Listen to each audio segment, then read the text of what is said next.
Hey, welcome back to Views and Vibes. We're having a wonderful conversation here about the pitfalls of relationships and the things that people tend to do wrong when they're in the relationships. One of them being sticking around too long. And as we were talking about off break, there are things that promises people make to say that they are either going to change or going to do something different, just to keep you around. What do you need to do in order to see that change or make an exit? I think one of the things is it's not a cookie cutter response to this, but it depends on the relationship. Like if you're married, you've invested and you got children into this relationship, right. I'm not even gonna say you want to go as far as you can go without, like I said, taking yourself inside there and being drowned with that person, because you got so many other people that are affected if it doesn't work out. It's like kids, family, his family, my family, friends and everything, because once you get married, everybody marries with you and everything. So you don't want to just like, okay, she's been tripping for the last 3 months, I'm out of here. You want to go through it with them and everything. Now, if you are kind of new into a relationship, you only been dating for 6 months or a year, you may want to consider, like, I don't know if I can deal with this. It's like, get out now. And start all over. Save yourself. Right, you know. But once you've been invested with somebody, it's different. And also, the question is, why are you doing this? Are you doing it for them or are you doing it for yourself? Because a lot of times we make the mistake of doing things and like, oh, they need to get it together because I'm not feeling this, not because, okay, they're going through what they're going through. So it depends on what it is and why you want them to change. And then other things, like you said, you can't make anybody change. But I've seen people change, and they have to want to change, But one time in the Love Lounge discussions, we were talking about how long do you give a chance for somebody to get back on their feet? And one sister said, she said 6 months. And I was like, that's funny because I didn't know you had a date on that because it depends on each person's situation. And this one brother basically said you can't put a number on that because he said he was with his wife and he got addicted to drugs. This is back in the late 80s when DC was hit with crack and everything. He was homeless for 2 years and he was married. Now, his wife was like, you can't stay here doing that. Oh, okay. Okay, let's not get it twisted.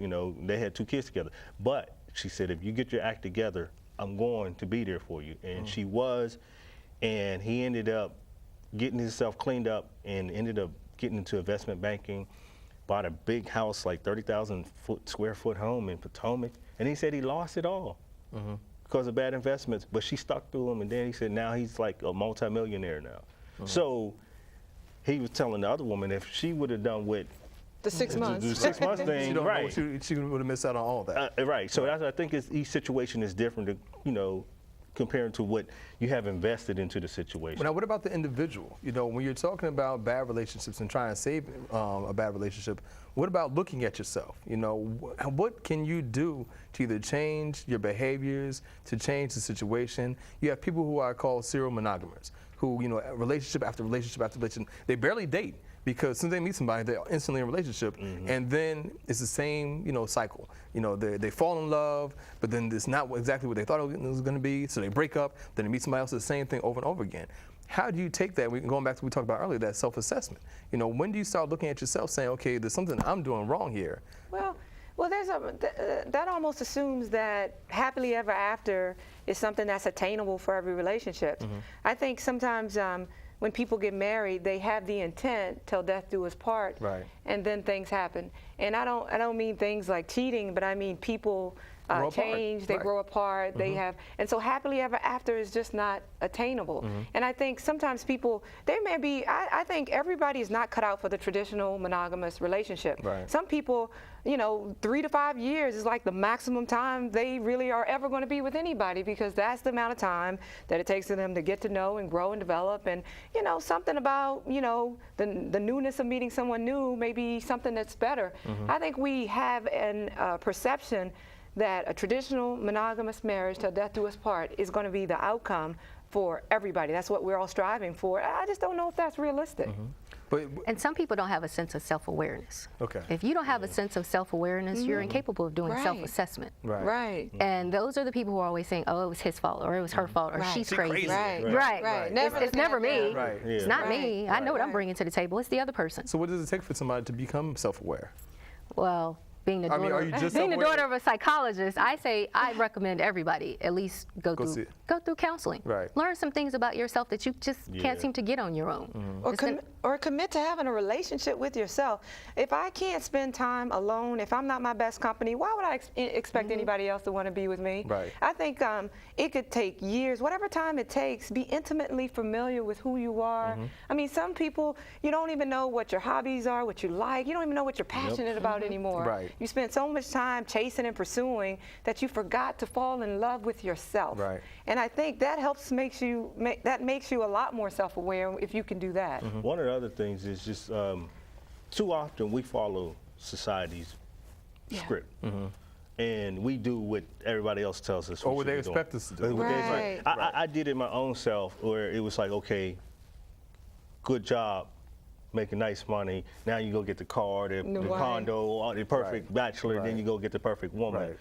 But I wasn't happy because I wasn't doing a lot of other things that I was capable of doing. And it's like I didn't cultivate all the other different skills that God gave me. And so after a while, I'm like, okay, I'm living like the Hushtables, but this isn't, you know, I'm not fulfilled. And so what happens is I've seen this quite often, and especially when they get into relationships, and then even worse when you get children.